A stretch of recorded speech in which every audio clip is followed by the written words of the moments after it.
मलिर शमसी society में घर के सरबराह के हाथों कत्ल की जाने वाली खातून और बच्चियों की पोस्टमार्टम रिपोर्ट हासिल कर ली।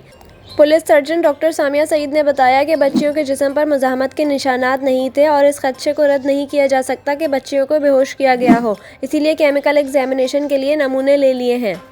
पुलिस सर्जन के मुताबिक मकतूल खातून के जिस्म पर मुज़ाहमत के निशानात हैं जो इनके हाथों पर हैं, जबकि खातून के जिस्म पर भी जख्मों के कई निशानात हैं।